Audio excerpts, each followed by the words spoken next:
Welcome बच्चों। आज हम स्टडी करने जा रहे हैं एक और एटॉमिक प्रॉपर्टी के बारे में, that is the electron gain enthalpy. तो सबसे पहले इलेक्ट्रॉन गेन एंथैल्पी नाम से हमें पता चल रहा है इलेक्ट्रॉन गेन एंथैल्पी का मतलब हीट यानी कि एनर्जी। सो यहाँ पर क्या मतलब हुआ कि जब कोई इलेक्ट्रॉन गेन होगा तो उस दौरान कितना एनर्जी चेंज होगा, that is called electron gain enthalpy. So अगर हम इसको डिफाइन करें तो क्या हो जाएगा, it is the change in the energy. अब एनर्जी दोनों काम हो सकता है, यहाँ पर एब्जॉर्ब भी हो सकती है और रिलीज भी हो सकती है। So it is the amount of energy release और एब्जॉर्ब, आप ऐसे भी कह सकते हैं इसको, it is the amount of energy release और absorb when an extra electron is added. कहाँ पर ऐड होगा, वैलेंस सेल के अंदर, in the valence shell of an isolated gaseous atom. विशेष ध्यान में रखना है, बॉन्डेड नहीं होना चाहिए, isolated gaseous atom, to convert it into gaseous anion, that is called electron gain enthalpy. बहुत सी बुक्स में इलेक्ट्रॉन एफिनिटी टर्म भी इसके लिए मिलती है। पहले हम इलेक्ट्रॉन एफिनिटी टर्म को इस्तेमाल करते थे, अभी उसकी बजाय हम इलेक्ट्रॉन गेन एंथैल्पी टर्म का इस्तेमाल करते हैं, because it is in accordance with the thermodynamics के जो कॉन्सेप्ट्स हैं उनके अकॉर्डिंग है। वहाँ पर क्या होता है कि जब एनर्जी रिलीज हो रही है तो उसके लिए हम नेगेटिव साइन लेते हैं और एनर्जी एब्जॉर्ब होती है तो पॉजिटिव साइन लेते हैं। लेकिन इलेक्ट्रॉन एफिनिटी के केस में ये थोड़ा सा अपोजिट था। वहाँ पर क्या था कि वो टेंडेंसी शो करता है, it is the tendency of an atom to loss to gain electron. उसकी टेंडेंसी को शो करता था, तो वो पॉजिटिव टर्म में होती थी। जब इलेक्ट्रॉन ले रहा है तो कितनी आसानी से ले रहा है, वो पॉजिटिव टर्म में होता था। यहाँ पर उल्टा हो गया है कि जब इलेक्ट्रॉन लेगा तो एनर्जी रिलीज हो रही है, अगर वो स्टेबिलिटी आ रही है उसके अंदर। So it is in accordance with the thermodynamics and that's why now a day we use the term electron gain enthalpy and it is denoted by del EGH, यानी कि change in electron gain enthalpy. Delta for change, EG electron gain and NH for enthalpy. So electron gain enthalpy. चलिए अब इसको study करते हैं। उसके बाद आता है कि अगर आपने पहला इलेक्ट्रॉन यहाँ पर गेन कराया तो हम क्या कहेंगे उसको, फर्स्ट इलेक्ट्रॉन गेन एंथैल्पी। जब एक इलेक्ट्रॉन ऐड करने के बाद में दूसरा ऐड कराया जाएगा तो वो क्या हो जाएगा, सेकंड इलेक्ट्रॉन गेन एंथैल्पी। तीसरा इलेक्ट्रॉन अगर आप ऐड कराते हैं तो वो थर्ड इलेक्ट्रॉन गेन एंथैल्पी हो जाएगा। सो क्या डिफरेंस होगा इनके अंदर, अगर आप एक सिंपल एटम लेते हैं, सपोज करिए कि मैं एग्जांपल ले रहा हूँ यहाँ पर ऑक्सीजन का ले लेता हूँ। ऑक्सीजन का इलेक्ट्रॉनिक कॉन्फ़िगरेशन है 2,6। इसका मतलब it is sort of 2 electron to acquire the noble gas electronic configuration. मैंने अब इसको एक इलेक्ट्रॉन दे दिया, एक इलेक्ट्रॉन लेने पर ये कन्वर्ट हो गया O नेगेटिव गैसियस एनायन में कन्वर्ट हो गया यहाँ पे। और इसके लिए जब ऐसा किया मैंने तो क्या हुआ, क्योंकि इसको एक इलेक्ट्रॉन की ज़रूरत थी, इसने इलेक्ट्रॉन लिया तो एनर्जी, कुछ एनर्जी इसमें से रिलीज हो गई। जो एनर्जी रिलीज हुई that was the electron gain enthalpy, और वो कितनी हमारी 141 किलो जूल पर मोल। ये एनर्जी इतनी रिलीज हुई तो ये हो गई इसकी, इसको हम लिख सकते हैं डेल EGH1। अब एक इलेक्ट्रॉन गेन करने पर डिफरेंस क्या हो गया, यहाँ पर इसके पास में 8 इलेक्ट्रॉन और 8 प्रोटॉन थे। अब यहाँ पर इसके पास 9 इलेक्ट्रॉन है और 8 प्रोटॉन है। सो what is the effect on the effective nuclear charge. तो यहाँ से हम देख सकते हैं कि इफेक्टिव न्यूक्लियर चार्ज डिक्रीज हो गया। और अगर इफेक्टिव न्यूक्लियर चार्ज डिक्रीज होगा तो इसका मतलब न्यूक्लियस की जो पकड़ है आउटर इलेक्ट्रॉन के ऊपर वो कमज़ोर हो जाएगी। या ये कह सकते हैं कि अगर कोई इनकमिंग इलेक्ट्रॉन है तो वो न्यूक्लियस उसको ज़्यादा स्ट्रांगली अट्रैक्ट नहीं कर पाएगा, बल्कि ये जो एक्स्ट्रा इलेक्ट्रॉन आ गए हैं यहाँ पे, इसकी वजह से रिपल्सन ज़्यादा होगा। तो ये इनकमिंग इलेक्ट्रॉन को रिपेल कर रहा है, और रिपेल कर रहा है तो इसका मतलब फोर्सफुल्ली हमें उसको इंट्रोड्यूस कराना है, तो फोर्स लगाना पड़ेगा। और अगर किसी चीज़ को फोर्सफुल्ली करते हैं तो एनर्जी क्या होती है, गेन होती है, एनर्जी देनी पड़ती है हमें। So we have to supply some energy from the outside, external energy is required यार। सो जब आप इसको सेकंड इलेक्ट्रॉन देंगे, प्लस इलेक्ट्रॉन इसके अंदर करेंगे इस O नेगेटिव के अंदर, तो यहाँ पर इलेक्ट्रॉन गेन एंथैल्पी जो है वो पॉजिटिव में हो जाएगी। आपको एनर्जी देनी पड़ेगी so that it can get converted into O2 negative gaseous. तो this is the first electron gain enthalpy and it is the second electron gain enthalpy, और जो कि यहाँ पर क्या हो गई है, पॉजिटिव में कन्वर्ट हो गई है। तो सक्सेसिव गेन एंथैल्पी में उसी प्रकार से है कि less either it will become less negative और become more and more positive. Successive gain enthalpy जब हम लेंगे तो या तो वो लेस नेगेटिव हो जाएगा, पहले नेगेटिव तो और नेगेटिव हो जाएगा, या फिर हो सकता है वो पॉजिटिव हो जाए, या पॉजिटिव है तो मोर पॉजिटिव हो जाए। This is the change in the successive electron gain enthalpy. Now हम देखते हैं जो ट्रेंड है वो क्या है। कुछ एग्जांपल लेकर के हम इसको अब स्टडी करते हैं ट्रेंड के बारे में। तो चलिए ट्रेंड अगर देखें हम इन ग्रुप, तो आप ग्रुप में अगर देखते हैं तो जैसे मैंने यहाँ पर फर्स्ट ग्रुप लिया है तो lithium, sodium, potassium and rubidium. Lithium की electron gain enthalpy, first electron gain enthalpy -60 है, sodium -53, potassium -48 and rubidium -47। So what is the general trend? It becomes less negative as we go down the group, it becomes less negative और more positive. तो इस प्रकार से ये change हो रहा है ग्रुप के अंदर।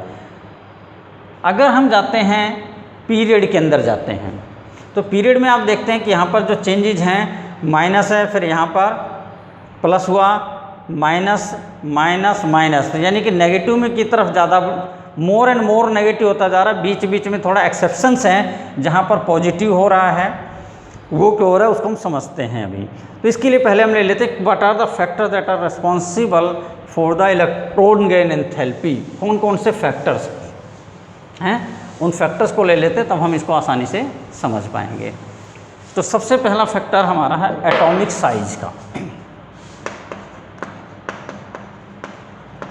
Atomic size,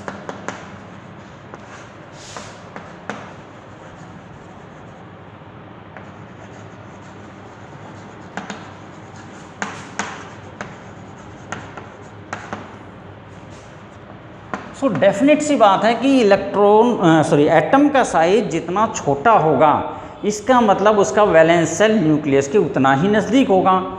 and in that condition जब इनकमिंग इलेक्ट्रॉन आएगा तो उसके ऊपर न्यूक्लियस अपना ज़्यादा फोर्स अप्लाई कर पाएगा। It simply means that smaller is the atomic size, more negative will be del EGH। उतना ही ज़्यादा मोर नेगेटिव होगा, जितना साइज छोटा होगा उतना ही ज़्यादा नेगेटिव होगा। तो साइज का तो ये हो गया। इसका मतलब जैसे साइज बढ़ेगा it will become less negative. तो यही चीज़ हमें यहाँ पर देखने को मिलती है। एज द साइज इंक्रीज, जैसे हम लिथियम से सोडियम, सोडियम से पोटासियम, रुबिडियम जा रहे हैं तो साइज इंक्रीज हो रहा है down the group, and that's why it becomes less negative और पॉजिटिव और मोर पॉजिटिव की तरफ जा रहा होता। तो हर जगह यही पर देख रहा है यहाँ पे +66 +67 पॉजिटिव था, मोर पॉजिटिव हो गया। -83 से -50 तो लेस नेगेटिव, यहाँ पर पॉजिटिव से नेगेटिव की तरफ चला गया। यहाँ पर थोड़ा सा वेरिएशन है, इसको हम अभी स्टडी करेंगे कि ऐसा क्यों हुआ है। मोर पॉजिटिव था तो मोर पॉजिटिव की तरफ जाना था, लेकिन ऐसा नहीं हुआ यहाँ पे। यहाँ पर भी थोड़ा सा अंतर है, यहाँ भी थोड़ा अंतर है, ये एक्सेप्शंस हैं जिनको हम अभी स्टडी करेंगे। तो इन जनरल एटॉमिक साइज का ये आया। दूसरा हम लेते हैं न्यूक्लियर चार्ज।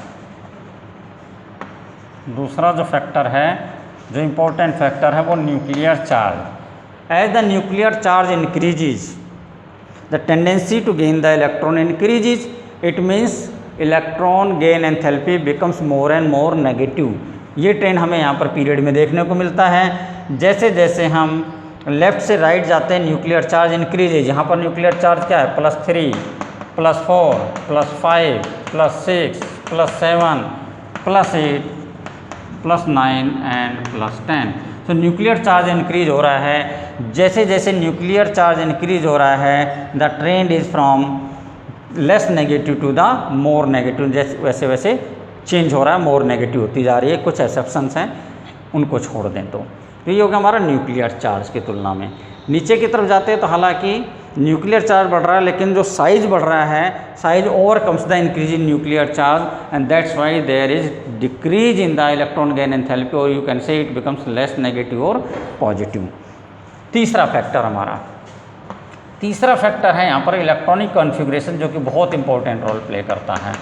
इलेक्ट्रॉनिक कॉन्फ़िगरेशन, और जब क्वेश्चंस दिए जाते हैं इलेक्ट्रॉन गेन एंथैल्पी पर, तो वहाँ पर इस फैक्टर का ही ज़्यादातर इम्पोर्टेंस रहता है, इसके ऊपर ही रिलेटेड रहता है। तो अभी जो एक्सेप्शंस हमें दिख रहे हैं यहाँ पर, हम इनके बेस पर ही कर सकते हैं। इलेक्ट्रॉनिक कॉन्फ़िगरेशन जो है वो क्या रोल प्ले कर रहा है यहाँ पे, लेट अस सी। तो यहाँ पर आपने देखा कि -60 था, यहाँ पर क्या हो गया, +66 हो गया। चलिए इसका इलेक्ट्रॉनिक कॉन्फ़िगरेशन लेते हैं। लिथियम का अगर लेते हैं तो इलेक्ट्रॉनिक कॉन्फ़िगरेशन हो गया 1s2 2s1। यहाँ पर इलेक्ट्रॉनिक कॉन्फ़िगरेशन हो गया 1s2 2s2। Fully filled s orbital हैं। यहाँ पर है 1s2 2s2 2p1। केवल मैं आउटर ले रहा हूँ, यहाँ पर हो जाएगा 2p2, यहाँ पर हो गया 2p3 2p4 2p5 and 2p6। Now let us see. Electron enter कराना हमें, तो यहाँ पर एक इलेक्ट्रॉन है, अगर इसको एक और इलेक्ट्रॉन मिल जाए तो एस ऑर्बिटल इसके कम्प्लीटली फिल होगा। इसका मतलब इसमें टेंडेंसी है कि इलेक्ट्रॉन मिल जाए तो ले लें, इसलिए इसकी इलेक्ट्रॉन गेन एंथैल्पी जो है वो नेगेटिव होगी। आसानी से इलेक्ट्रॉन ले रहा है, एनर्जी रिलीज कर रहा है, तो ये इसका रीजन हो गया। यहाँ पर आप देखिए पॉजिटिव आ जाता है। बेरिलियम जो है उसकी इलेक्ट्रॉन गेन एंथैल्पी पॉजिटिव है। पॉजिटिव क्या है कि यहाँ पर S orbital is completely field, extra stability है यहाँ पे इसके पास में, इसलिए अगला इलेक्ट्रॉन आएगा तो पी में आएगा, एस में नहीं आ सकता है, इसलिए इलेक्ट्रॉन नहीं लेना चाहता, पॉजिटिव आ रहा है। यहाँ पर 2p1 है, तो क्योंकि ये स्टेबल नहीं है, कोई एक्स्ट्रा स्टेबिलिटी फैक्टर नहीं है, तो इसलिए इलेक्ट्रॉन आसानी से ले सकता है। स्मॉल साइज है इसका, साइज जैसे जैसे हम जाते हैं इलेक्ट्रोलाइट डिक्रीज हो रहा है, तो साइज डिक्रीज हुआ, इस वजह से क्या हो गया, इलेक्ट्रॉन गेन एंथैल्पी जो है वो मोर नेगेटिव जानी चाहिए, यानी इलेक्ट्रॉन लेने की टेंडेंसी बढ़ी है, इसलिए क्या हो गया, नेगेटिव हो गया। तो यहाँ पर कोई प्रॉब्लम नहीं है। 2p2 2 है, अगर एक इलेक्ट्रॉन मिल जाए तो इसका फ़ायदा हो जाएगा, हाफ फील्ड ऑर्बिटल हो जाएंगी सारी की सारी, that's why it has strong tendency to gain the electron and becomes more negative. Size भी घट गया है यहाँ पे, और इलेक्ट्रॉनिक कॉन्फ़िगरेशन जो चेंज होगा तो स्टेबिलिटी की तरफ ले जाएगा इसको, इसलिए इस केस में भी electron gain enthalpy is more negative हो गई। अब यहाँ पर फिर क्वेश्चन आया कि ये पॉजिटिव क्यों हो गया। ये पॉजिटिव इसलिए हो गया क्योंकि यहाँ पर 2p3 है, यानी कि it is extra stable. All the p orbitals are half filled orbitals, unpaired electron है सभी में। तो ऐसी कंडीशन में क्या है कि अगर इसको एक इलेक्ट्रॉन मिलता है तो p4 हो जाएगा, यानी कि इसकी जो स्टेबिलिटी है वो डिस्टर्ब हो जाएगी, और ये अपनी स्टेबिलिटी को डिस्टर्ब नहीं करना चाहता, इसलिए इलेक्ट्रॉन लेने का इच्छुक नहीं है। तो इसने ज़बरदस्ती इलेक्ट्रॉन देना पड़ेगा इसको। ज़बरदस्ती देंगे मीन्स एनर्जी देनी पड़ेगी, रिलीज नहीं होगी, एब्जॉर्ब होगी, and that's why it has positive electron gain enthalpy. Next oxygen. यहाँ पर नेचुरल सी बात है, साइज घट गया है, 2p4 है, एक इलेक्ट्रॉन और आ जाए तो 5 हो जाएगा, 2 इलेक्ट्रॉन चाहिए तो एक एक करके इलेक्ट्रॉन आ जाए तो कोई प्रॉब्लम नहीं इसको, इसलिए नेगेटिव है। तो ये जर्नल ट्रेंड हो गया। p5 it has a strong tendency, only 1 electron is required to get the stable electronic configuration of inert gas. एक इलेक्ट्रॉन मिलते ही काम चल जाएगा, that's why it is highly negative, बहुत ज़्यादा नेगेटिव है electronic enthalpy, means it is having very strong tendency to gain 1 electron to acquire the stable noble gas electronic configuration and also has very small size। तो इस वजह से electron gain enthalpy काफ़ी ज़्यादा negative है, तो ये भी सेटिस्फाई हो रहा है यहाँ पे। 2p6 यहाँ पर क्या होगा, सारी की सारी p orbitals are paired, it has stable electronic configuration, it do not requires any more electron to be stable, बल्कि इलेक्ट्रॉन अगर ऐड होगा तो अनस्टेबल हो जाएगा। So it doesn't have any tendency to gain the electron. तो अगर ज़बरदस्ती electron घुसाएंगे तो बहुत ज़्यादा एनर्जी देनी पड़ेगी, that's why electron gain enthalpy is positive here. तो ये ट्रेंड हमारा एक्सप्लेन आसानी से हो गया। यहाँ पर यही चीज़ हम सेकंड सीरीज के अंदर लेकर के चल सकते हैं। अब कुछ और है ना, जो एनामलस प्रॉपर्टीज़ हमें दिख रही हैं, ये हमारे पास एक्सप्लेन हो गया, यहाँ पर कोई प्रॉब्लम नहीं है। एक यहाँ पर हम देखते हैं, हम क्या कह रहे हैं कि as we go down the group it become, it should be क्या होना चाहिए, लेस नेगेटिव होना चाहिए। अभी हमने पढ़ा कि as we go down the group it should become less negative की तरफ जाना चाहिए, लेकिन यहाँ पर देखिए ऑक्सीजन से जब यहाँ गए तो क्या हो गया, मोर नेगेटिव। फ्लोरीन से क्लोरीन में गए, मोर नेगेटिव।